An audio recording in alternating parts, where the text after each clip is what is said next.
Welcome today in front of me OPPO A96, and I'll show you how to switch off the phone. In order to turn on the phone, you need to press the power key button here on the right side of your phone for a few seconds. And now here we have the message to turn on the Google Assistant by press and hold the power button. You can click here on or off, or just hold click to turn it off.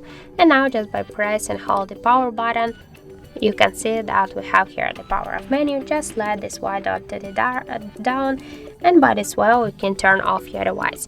So as can you see, the screen is dark. This means that your device is turned off. That's it. Thank you for watching, and if you find this video helpful, don't forget to leave a like, comment and to subscribe our channel.